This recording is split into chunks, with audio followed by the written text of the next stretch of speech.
yang baru pertama kali lihat saya. Oke, puji Tuhan. Salam perkenalan. Semoga tidak kaget buat melihat apa yang ada di depan ini. Kaget nggak? Nggak, puji Tuhan lagi. Wah, saya senang sekali. Saudara, saya sebenarnya saat ini sedang berduka sekali. Kenapa? Karena ada berita Ratu Inggris meninggal. Sementara sejak dari 7 bulan yang lalu saya sudah disuruh datang ke sana, tapi saya tidak punya waktu pergi ke sana. Lalu baru berencana akhir bulan yang lalu bahwa kita akan pergi ke Inggris sebenarnya bulan ini. Tapi visanya nggak keluar, jadi harus keluarnya 3 bulan lagi. Dengan kata lain, saya mau katakan, saya sebenarnya sedang berlomba dengan waktu. Tapi kemarin rupanya waktu itu genap. Ya, saya mendapat berita Bunda Inggris yang boleh dikatakan ratu dunia itu. Ya, satu-satunya ratu di dunia ini yang sangat spesial adalah Ratu Elizabeth. Dan dia pergi di usia 96 tahun. Ada apa dengan ini? Saya cuma mau bilang, dia menjadi tanda permulaan musim baru. Dengan matinya dia akan menjadi tanda bahwa musim baru dimulai. Bagaimana bisa? Ya, karena dia menjadi pribadi yang punya yang punya sesuatu mandat atau otoritas bukan cuma untuk negaranya, tetapi untuk seluruh dunia. Ya, terlihat atau tidak terlihat, dia punya otoritas. Dia punya mandat, perkataannya, telunjuknya itu menentukan untuk dunia ini. Nah, jadi hari ini saya mau bilang Tuhan itu luar biasa. Ya, kematian dia itu seperti memang sudah Tuhan izinkan. Saya yang tidak peka, sehingga saya sedikit agak santai. Harusnya saya sudah pergi beberapa bulan yang lalu berjumpa dengan beliau. Kenapa saya bilang waktunya? Karena dia hari ini September, ya. Hari ini penanggalan Gregorian adalah bulan September. Tetapi kalau itu penanggalan di kitab suci atau penanggalan orang Yahudi, hari ini adalah bulan Elul, bulan terakhir dari 1 tahun. Kalau kita bulan terakhirnya bulan Desember. Kalau di penanggalan Ibrani itu bulan Elul. Setelah itu sebentar nanti tanggal 25 itu tahun baru, bulan ke-7, tetapi menjadi bulan baru, ya, menjadi bulan baru. Ini bulan terakhir, bulan barunya, tahun barunya nanti di bulan ke-7. Sekarang saya mau bilang sama kalian, bulan ini adalah bulan di mana semua orang Yahudi berdiam diri, merefleksikan diri, mempersiapkan untuk memasuki tahun baru. Tahun barunya sekarang masih 5782. Kalau kita 2022.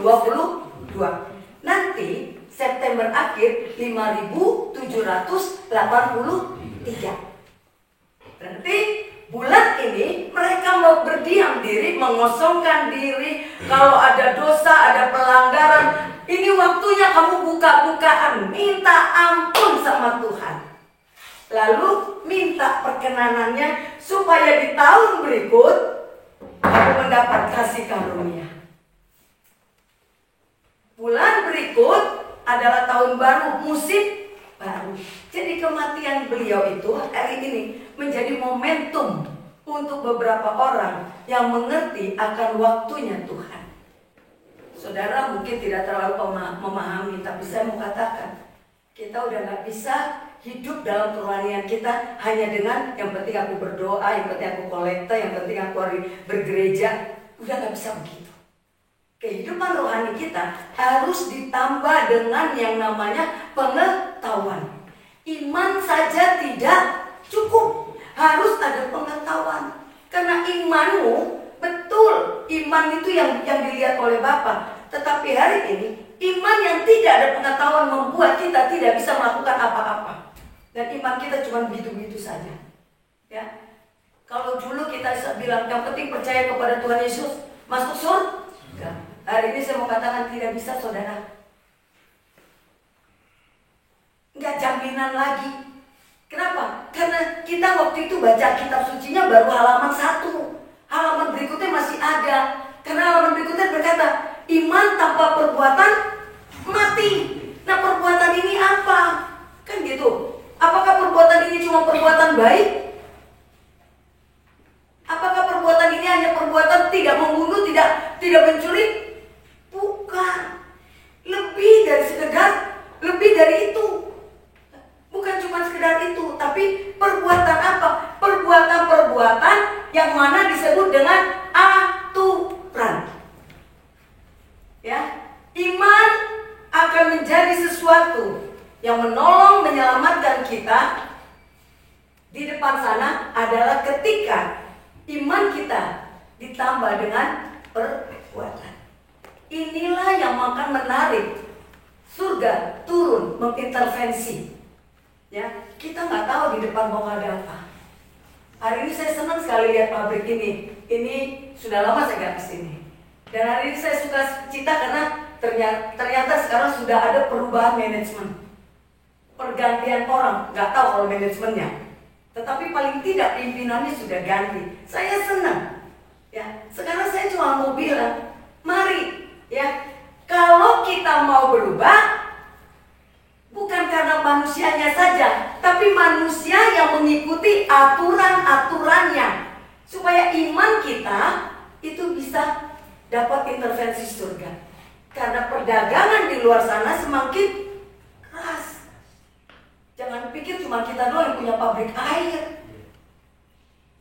Jangan kaget, nanti Tuhan akan munculkan banyak mata air di mana-mana. Dan semua orang akan berpikir jual air. Karena jual air paling gampang. Tinggal cari plastik, mesin plastik, bisa kok jual. Iya nggak? Isiin botol, jual bisa nggak? Bisa. Di proyek Senin paling banyak tuh air panas. Perlu aku? Enggak, yang penting air. Jadi persaingan masih banyak. Jadi bagaimana? Apa kita bisa babat mereka? Nggak bisa. Apa kita punya resep yang paling canggih untuk mengalahkan semua manajemen sana? Nggak bisa. Apalagi kita baru pemula. Ya. Jadi satu-satunya apa yang bisa menolong kita? Selain kita ikut aturan-aturan yang ada di lingkungan ini, adalah menarik intervensi surga. Menarik intervensi surga.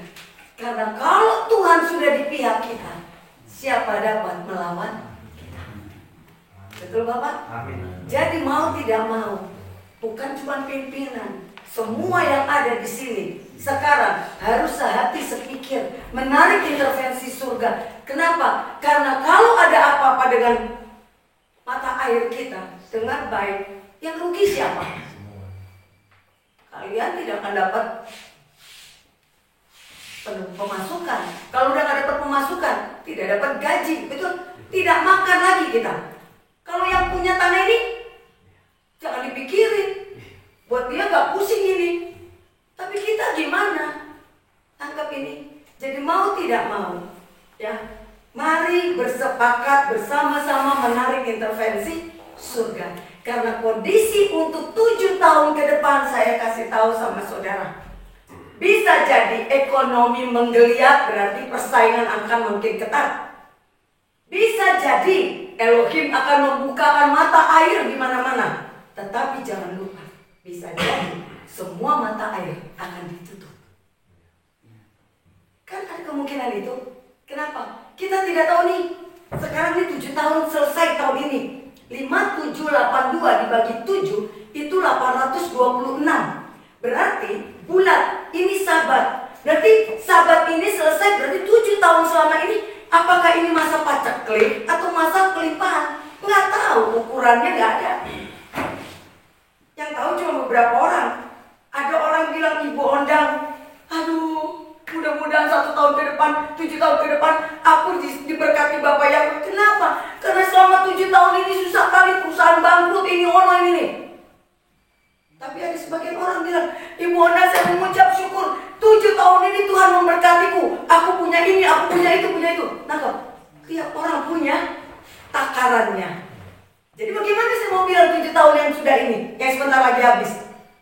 ini musim ini paceklik atau keberkatan, nggak tahu. Nah, begitu juga untuk 7 tahun ke depan, kita nggak tahu. Mari saya ajak pikir, kalian kan orang laki-laki, orang yang suka politik. Di 7 tahun ke depan ada apa? Ada 24, betul? Apa itu 24? Pemilu. Betul? 7 tahun ke depan, berarti tahun berapa itu? 30. Ada apa dengan agenda dunia? Saya tidak sedang bikin hoax, tetapi dunia punya planning starting di 30. Apa itu planningnya? Gak usah dipikirin. Bagaimana kondisi 24? Jangan bilang Ibu Ona sedang membuat satu nubuatan bahwa akan busuk. Enggak. Tetapi ada 2 agenda di tahun 7 tahun ke depan ini yang harus kita mulai sikapi. Ya. Jadi mau tidak mau, tarik intervensi surga sekarang. Menarik intervensi surga hanya dibutuhkan kesehatian, kesepakatan. Ya, bukan waktunya tuding menuding, bukan waktunya salah mempersalahkan. Sekarang waktunya yuk gandengan tangan, benahi semuanya. Ya, karena firman berkata, di mana ada kesatuan, di situ aku mencurahkan, memerintahkan berkah. Cuma itu kuncinya. Saudara, hari ini kita harus memulai. Apapun judulnya. Ya. Ini waktu tidak memikirkan diri sendiri. Bukan waktunya lagi memikirkan diri sendiri. Ya, selesailah kemarin. Yuk ke depan. Ya. Kenapa? Karena kau tidak tahu. Kau pikir yang di sebelahmu akan mematikanmu. Ternyata 3 tahun lagi dia yang menolong hidupmu. Jadi nggak boleh pikir diri sendiri. Adalah lebih baik gandeng tangan teman. Yuk kita sepakat goncangkan langit, goncangkan surga. Supaya apa? Supaya intervensi itu turun. Karena firman tidak pernah berdusta, saudara. Ketika dia bilang di mana ada kesatuan, di situ aku beritakan dia nggak pernah bohong itu. Ya, bukan cuma perusahaan, rumah tangga aja. Kalau suami istri tiap kali cekcok, jangan mimpi Tuhan kirim berkat ke rumahmu. Jangan mimpi. Tapi kalau ada kesatuan hati, ya, kles-kles dikit mah biasa. Selama kesatuan hati itu ada, itu bisa mengundang Tuhan hadir di tengah-tengah. Jadi rumah tangga, perusahaan, komunitas, pikirkan itu. Ya, nggak ada yang bisa kita buat sekarang. Sepandai apapun kamu, sehebat apapun kamu, hari ini kaya. Ya, sekarang banyak orang yang sarjana SSS lilin itu, ya, terkesima. Kenapa? Karena dia melihat sekarang yang disebut orang-orang pintar, kebanyakan anak SMA yang ikut apa itu, bikin perlombaan ilmu apa, juara matematika dunia. Anak muda belum S3 itu, ya, udah dunia akui dari Indonesia. Jadi bagaimana? Berarti Tuhan tidak lagi lihat apakah kau S1, S2, S3, S3. Enggak. Ya, Tuhan cuma lihat apakah kamu bisa dipercaya. Kuncinya cuma itu. Tuhan tuh lagi cari orang yang bisa dipercaya untuk melakukan apa yang dia mau. Tuhan mencari orang yang bisa dipercaya untuk melakukan, ya, mempertontonkan Tuhan kepada dunia. Itu intinya. Ya, Tuhan lagi kepengen disanjung. Tuhan tuh lagi kepengen semua orang dunia lihat bahwa dia ada. Ya, jadi bagaimana caranya? Dia butuh kita, butuh saudara dan saya, untuk mempertontonkan Bapak Yahweh, untuk mempertontonkan Tuhan yang kita sembah itu, untuk mempertontonkan iman kita itu. Jadi dia butuh. Dan untuk orang-orang yang mempertontonkan adalah orang-orang yang bisa dipercaya. Dan rumusnya Tuhan cuma satu. Untuk dia menilai kita, ukurannya bukan ukuran yang besar, ukuran yang kecil. Adakah kau setia dengan perkara yang kecil? perkara besar baru aku percayakan. Jadi hari ini bukan karena besar, kecil. Ya, kalau kau setia dengan apa yang ditugaskan hari ini di sini, kecil. Mungkin cuma bagian melipat karton. Mungkin kau cuma bagian tukang ngawasin air ini kotor atau tidak. Tapi dengar baik, tanamkan di pikiranmu. Yang kau kerjakan itu bukan hal yang kecil, tapi hal yang besar. Maka kau akan memiliki sikap yang berbeda. Dan hari itu akan membuat Tuhan melirik kamu. Ya, bukan perkara kecil yang bisa memuliakan, menjatuhkan orang atau memuliakan orang, bukan. Tapi ketika Tuhan melihat perkara kecil itu kau hargai, maka kau dipercaya. Kau harus tahu itu. Saya tadi habis berbicara tentang Kolose 3 ayat 23 sampai 24. Saudara, itu adalah tips yang selama ini saya gunakan. Jadi saya akan bagikan itu kepada saudara. Coba yang punya Alkitab bacakan dulu Kolose 3 ayat 23 dan 24. Apa di situ katanya? Beginilah firman Bapa Yahweh, apapun juga yang kamu perbuatlah dengan segenap hatimu seperti untuk Tuhan dan bukan untuk manusia. Kamu tahu bahwa dari Yahweh lah kamu akan menerima bagian yang ditentukan bagimu sebagai upah. Hamasya adalah Tuhan dan kamu hambanya. Oke, saudara dengar ya. Di sini ada peraturan, pasti. Ada peraturan perusahaan, ada peraturan pabrik, ada peraturan secara global yang tidak tertulis tetapi tersirat, semua ada peraturan. Ya, hari ini saya cuma mau bilang, kalau kau bekerja karena kau takut pada peraturan itu, karena di dalam peraturan itu ada yang namanya manusia, pemimpin, ya, maka kau akan bekerja dengan bersungut-sungut. Tapi kalau kau bekerja, sekalipun perintah itu adalah datangnya, peraturan itu datangnya dari manusia, kamu melihatnya, aku melakukannya bukan karena manusia, tapi karena aku mau mengerjakan itu untuk Tuhan, maka hasilnya akan berbeda. Kamu tidak akan bersungut-sungut, kamu tidak akan merasa selalu ada sukacita. Dan hari ini rahasia itu tidak bohong. Kalau kamu mengerjakan semua itu dengan pikiran aku melakukan untuk Tuhan, bukan karena manusia, maka upahnya adalah upah Bapa Yahweh. Kalau kamu cuma memikirkan manusia, upahnya bisa dihitung. Ukur aja sebulan berapa, kan segitu. Mau naik gaji, tunggu lagi 1 tahun ada pertukaran gaji. Iya kalau untung. Kalau enggak, buntung. Dikurangin udah bagus, nggak dikurangin kan gajinya. Ya, kalian mah enak, pandemi tidak mengalami pengurangan gaji. Di Jawa sana, ayo semua teriak. 1 PHK, kalaupun pekerjaan tetap ada, gaji setengah semuanya. Di sini mah haleluya. Ya, saya mau bilang, yuk. Kalau kau ganti konsep itu, maka kau akan sukacita. Upah yang paling bisa kita minta, dan itu pasti adalah minta kepada Bapa Yahweh.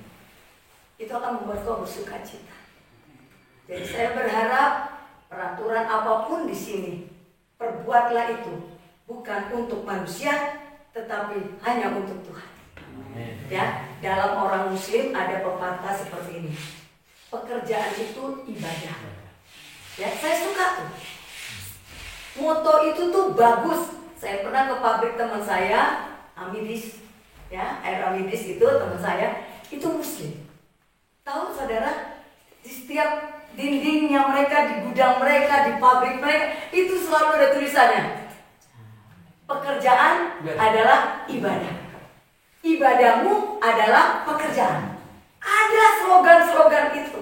Dan saya bilang, wah, tidak heran. Akhirnya di situ tercipta satu situasi yang beda dengan yang lain yang saya temukan. Tiap kali baca ibadah. Iya, kalau pekerjaan adalah ibadah. Sama nggak konteksnya dengan di Kolose? Cuma beda gaya penyampaian.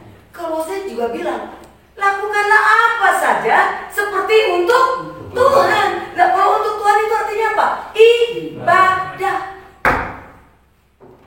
Jadi Bapak bikin Bapak. Iya. Kadang-kadang tulisan itu sepertinya hal yang sepele, tetapi kalau tiap hari mata melihat itu beda. Apalagi kalau mudah dimengerti, ya. Tiap hari dilihat ini akan nempel.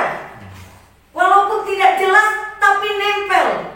Walaupun tidak dimengerti, ini kan tidak mudah dimengerti.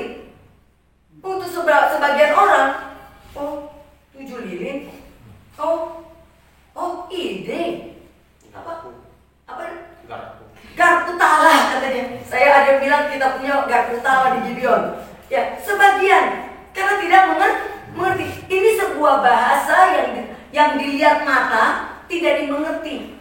Tapi bisa dilihat nggak? Bisa. Paling tidak apa yang dia mengerti dari apa yang dia lihat? 7 lilin, 7 api. Lalu apa lagi? Oh di Gibeon itu.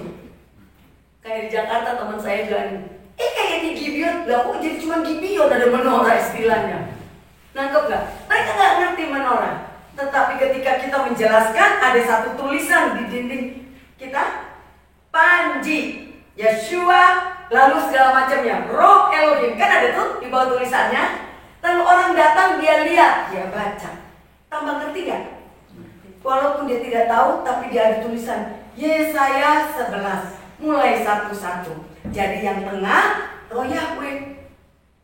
Sebelah kanan saya Roh Hikmat dan Roh Pengertian, Roh Nasihat dan Roh Keperkasaan, Roh Pengenalan akan Elohim dan Roh Takut akan Yahweh.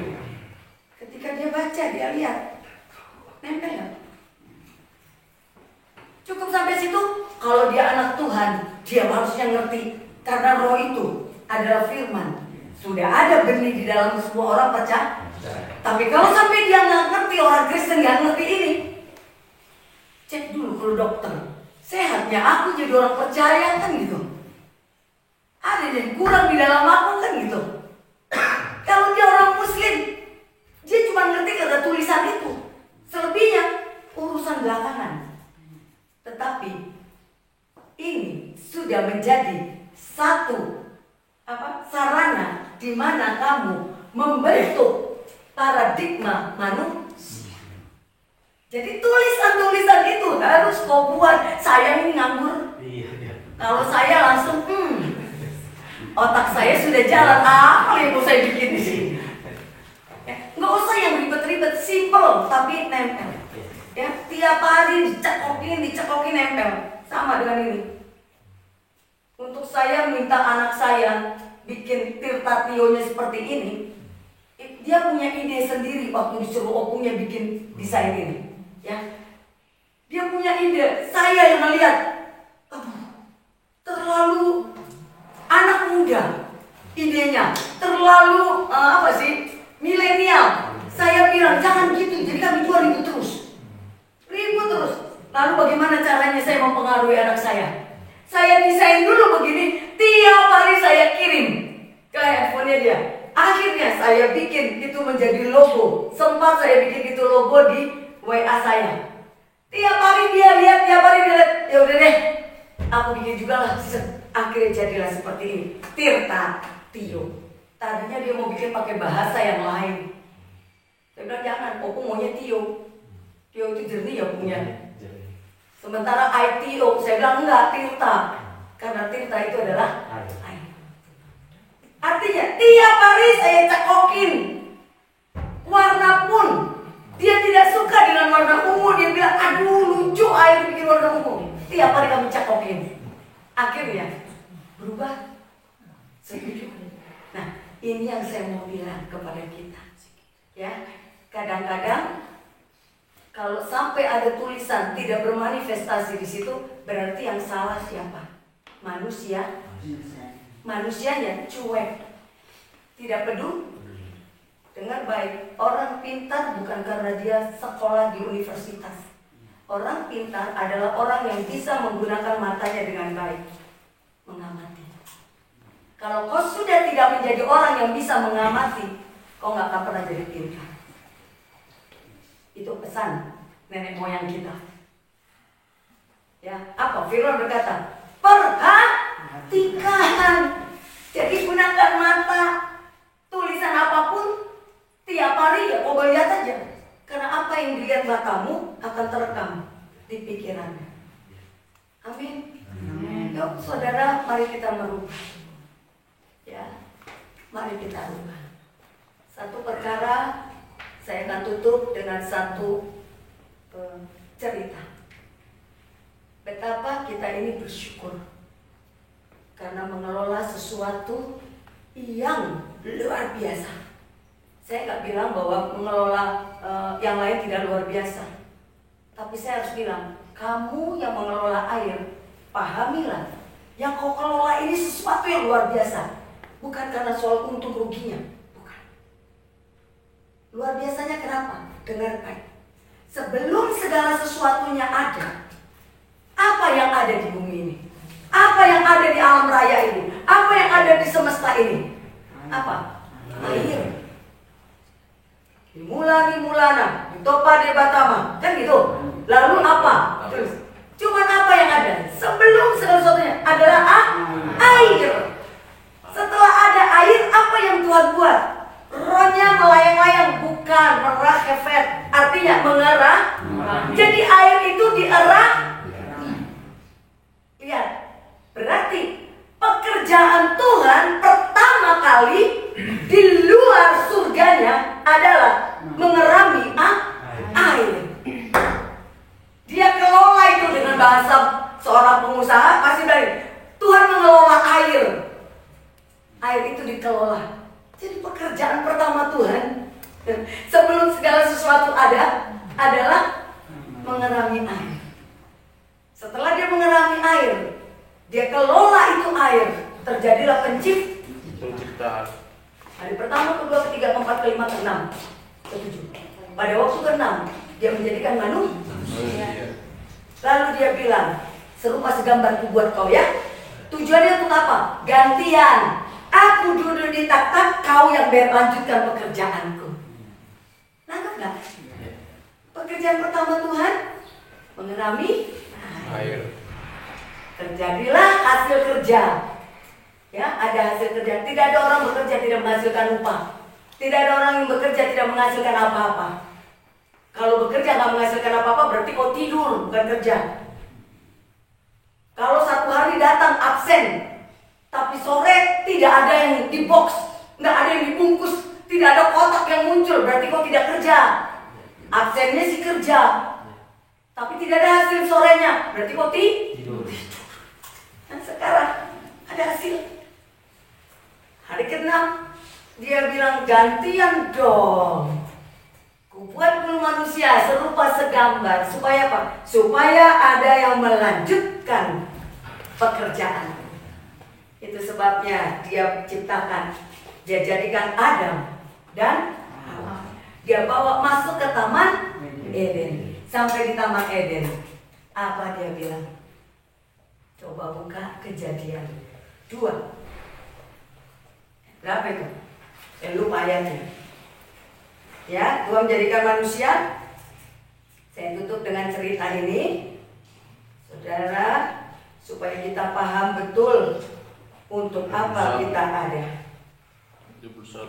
Ya, untuk apa kita ada dijadikan oleh Elohim. Kejadian 2 ayat 15 dikatakan, Yahweh Elohim mengambil manusia itu dan menempatkannya di dalam Taman Eden. Ngapain? Untuk pacaran? Untuk pacaran mereka di situ karena suami istri? Untuk jalan-jalan doang? Melihat, menikmati? Untuk apa? Untuk mengusahakan dan memelihara taman itu. Jadi dengan kata lain, kalau kita dijadikan Tuhan hari ini seperti mandat pertama kepada manusia pertama, Taman Eden adalah untuk mengusahakan, memanage, dan kata dan berarti dua, memelihara, artinya memaintain, memelihara semua yang di dijadikannya. Memanage artinya mengelola. Sedangkan memelihara itu beda dengan memanage. Memelihara adalah membuat hal itu bukan menjadi tidak ada, tetapi harus terus menjadi ada. Ya, itulah mandat pertama manusia dijadikan oleh Elohim. Jadi pahamilah sekarang, ya, Tuhan tidak pernah menuntut banyak dari kita manusia.